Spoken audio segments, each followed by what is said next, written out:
Ma'am, మీరు BRS కి support చేస్తూ చాలా వీడియోస్ పెడుతుంటారు. ఎందుకని బీఆర్ఎస్ కి సపోర్ట్ చేస్తారు? మీకు బీఆర్ఎస్ కి మధ్య సంబంధం ఏంటి? తల్లికి బిడ్డకు ఉన్న సంబంధం. బీఆర్ఎస్ పార్టీ అనేది తెలంగాణ ఇంటి పార్టీ, తెలంగాణ కోసం పుట్టిన పార్టీ. తెలంగాణ అస్తిత్వాన్ని, తెలంగాణను అవమానపరుస్తూ అవహేళన చేస్తూ ఉన్నప్పుడు టీఆర్ఎస్ పార్టీగా ఏర్పడి తెలంగాణ దేవడమో కేసీఆర్ జావడమో అనే నినాదంగా ముందుకు పోయి తెలంగాణ సాధించింది కాబట్టి తెచ్చిన తెలంగాణను కూడా 10 ఏళ్ల పాటు కేసీఆర్ గారి పరిపాలనలో సుభిక్షంగా ఉంది కాబట్టి నేను బీఆర్ఎస్కి సపోర్ట్ చేస్తున్నా. బీఆర్ఎస్ పార్టీ ప్రతి ఒక్కరి ఇంటి పార్టీ, తెలంగాణ ఇంటి పార్టీ. అయితే అదే బీఆర్ఎస్ 10 సంవత్సరాలు రూలింగ్ చేసి ఇప్పుడు ఓడిపోయింది అంటే తెలంగాణ ప్రజలు అప్పుడు సపోర్ట్ చేశారు, ఇప్పుడు సపోర్ట్ చేయలేదు కదా. కారణాలు ఏంటి? కారణాలు అనేకం. కానీ ఏంటంటే కొన్ని జూమంతరం మాటలు ఉంటాయి చూడండి. ఏదో వచ్చి ఒక మంత్రగాడు వచ్చి తెలంగాణ రాష్ట్రం అంతా తిరిగి ఒక నికార్సైన నాయకుడి మీద లేనిపోని నిందారోపణలు చేసిండ్రు. అవి నిందలు కాదు, నిజాలు అని మేము చెప్పుకోలేకపోయినాము. అవే నిజాలని జనాలు నమ్మి వీళ్ళకి ఓట్లేసిండ్రు. కానీ ఓట్లేసినాక ఈ స్వతంత్ర భారతదేశంలో 8 నెలలలోనే ఇంత వ్యతిరేకత తెచ్చుకున్న ప్రభుత్వం ఏదన్నా ఉన్నదంటే అది కాంగ్రెస్ ప్రభుత్వం. ఎందుకురా మేము కాంగ్రెస్ ప్రభుత్వాన్ని గెలిపించుకున్నాము, రేవంత్ రెడ్డిని ముఖ్యమంత్రి చేసుకున్నాము అనేసి ప్రతి తెలంగాణ పౌరుడు తలలు పట్టుకుంటున్నారు. కానీ అంటే ఇప్పుడు మీరు చెప్పినట్టు కొంతమంది బురద జల్లారు, అందుకనే పార్టీ కానీ ఇక్కడ పార్టీ ఓడిపోవడానికి చూడడం ప్రజలు ముఖ్యంగా ఇట్లా అభివృద్ధి గానీ ఉండాలి లేదా సంక్షేమం గానీ ఉంటది, ఇవే చూసే ఓట్లు వేస్తారు. మరి అభివృద్ధి జరగలేదు, సంక్షేమం జరగలేదని బీఆర్ఎస్ ఓడిపోయిందని కూడా అనుకోవచ్చా? సంక్షేమం ఎక్కడ ఆగిపోయింది? పుట్టిన బిడ్డ నుంచి కాటికి కాలు జాపిన ముసలమ్మల వరకు సంక్షేమ పథకాలు అందినాయి. అభివృద్ధి ఎక్కడ జరగలేదు? వ్యవసాయంలో జరగలేదా? ఐటీలో జరగలేదా? దేశంలోనే తెలంగాణ పుట్టిన తర్వాత తెలంగాణ వచ్చిన చంటి బిడ్డ లాంటి తెలంగాణను 10 ఏళ్లలోనే ఒక దేశానికి అగ్రగామిగా రైస్ బౌల్ ఆఫ్ ఇండియాగా తెలంగాణను తెచ్చింది కేసీఆర్ గారు. ఏ విధంగా అంటే రైతులకు కావాల్సింది కరెంటు, నీళ్లు, ఎరువులు సకాలంలో వాళ్లకు పంట పెట్టుబడి సాయం. రైతు బంధుతోటి బంధువైండు, కరెంట్ ఇచ్చి ఆపద్ బాంధవుడైండు, నీళ్ళిచ్చి రైతుల కష్టాలను తీర్చి కన్నీళ్లను దూడ్చి పసిడి పంటలు వండే విధంగా తెలంగాణను చేసిండు. కానీ ఏమైందంటే జనాలు ఇంకా ఏదన్నా మంచిగా చేస్తాడేమో, ఇంకా మార్పు అంటున్నారు కదా, కేసీఆర్ గారి కంటే గొప్పగా పరిపాలిస్తాడేమో, ఏదన్నా మార్పు తెచ్చి చూపిస్తాడేమో అనుకున్నారు. అది నమ్మి ఆయనకు ఓట్లు వేయడం జరిగింది.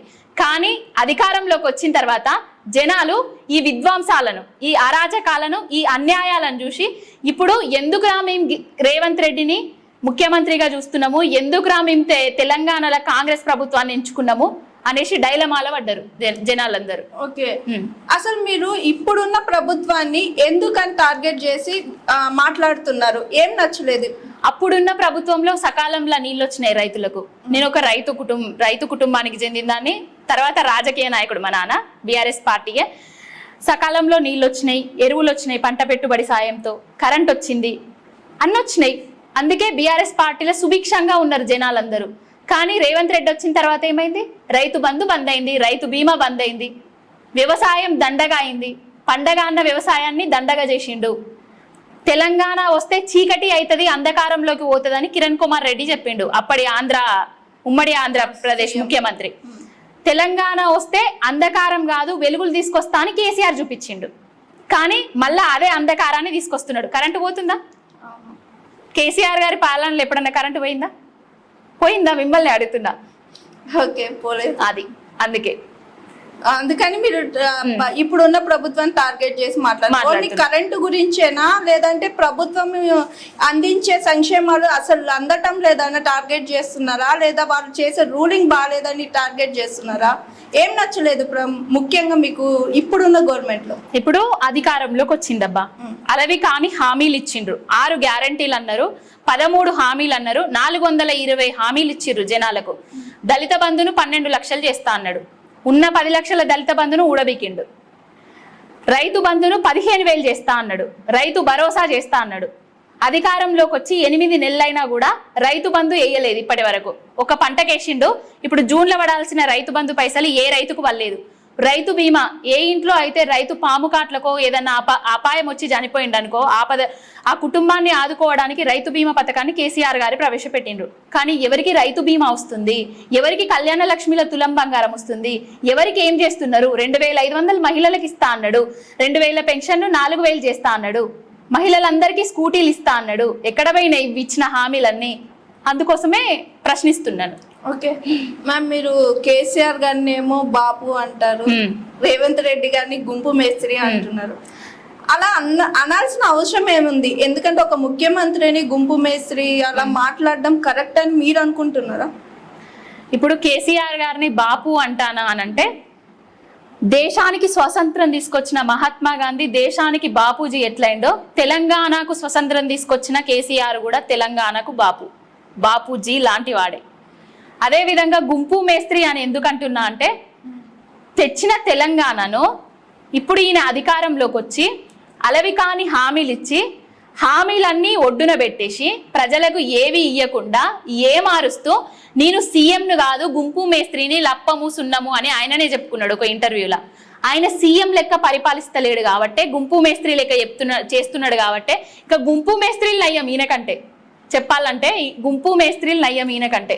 పనిలో కానీ ప్రవర్తనలో కానీ మాట కరెక్ట్ ఉండదు, ఒక సీఎం మాట్లాడే భాష కరెక్ట్ ఉండదు. అమెరికాకు పోతాడు, న్యూట్రాన్ ప్రోటాన్ ఏదో సంథింగ్ చెప్తాడు, ఇక్కడ జనాల దగ్గరికి వస్తాడు, తొండలు జొర్ర కొడతా, పేగులు మెడలు వేసుకుంటా, ఇంకేమో చేస్తా అంటాడు. ఒక ముఖ్యమంత్రి భాష ఇదేనా? అందుకే మేము గుంపు మేస్త్రి అంటాం. అంటే అప్పట్లో కేసీఆర్ కూడా ఇలాంటి భాష అప్పుడప్పుడు మాట్లాడారు కదా, అప్పుడు అనిపించలేదా మీకు? కేసీఆర్ గారు ఎప్పుడు మాట్లాడినా తెలంగాణ కోసం మాట్లాడిండు, తెలంగాణను దేవడానికి మాట్లాడిండు, నయం పెట్టిండు, భయం పెట్టిండు, అన్నీ చేసిండు, తెలంగాణను తెచ్చిండు, నెంబర్ 1 స్థానానికి తీసుకొచ్చిండు. ఈయనకి ఇచ్చిన తర్వాత అధికారం ఏ జనాలు సంబరంగా ఉన్నారు? నిరుద్యోగులు సంబరంగా ఉన్నారా? మహిళలు సంబరంగా ఉన్నారా?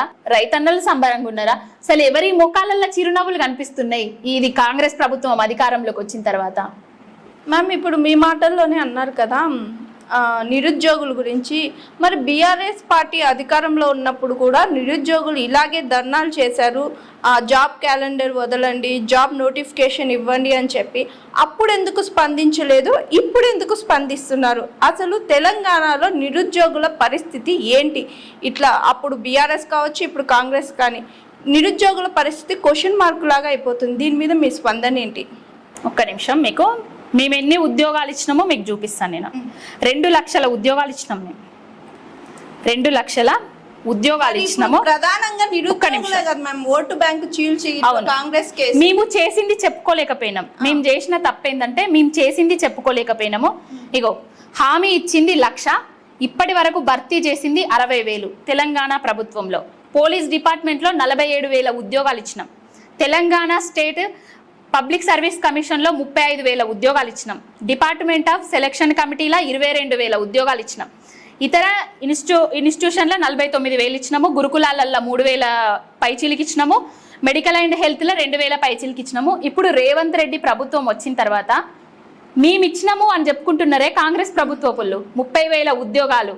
అప్పుడు కేసీఆర్ గారి ప్రభుత్వం ఉన్నప్పుడు, బీఆర్ఎస్ పార్టీ ప్రభుత్వంలో ఉన్నప్పుడు, కేసీఆర్ గారు ఉన్నప్పుడు 30,000 ఉద్యోగాలకు నోటిఫికేషన్లు ఇచ్చి, ఎగ్జాములు పెట్టి, మెడికల్ టెస్టులు చేసి, కానీ మేము ఖాళీ పత్రాలు ఇచ్చుడే ఆగిపోయింది అంతే. మేము ఇచ్చిన ఉద్యోగాలకు కూడా వీళ్ళే ఇచ్చినామని చెప్పుకొని 30,000 ఉద్యోగాలు మా ఖాతాలనే వేసుకుంటున్నారు. మందికి పుట్టిన బిడ్డలను మా బిడ్డలు అనుట్లా కాంగ్రెస్ పార్టీ ముఖ్యమిగా. Hi, this is Swathi.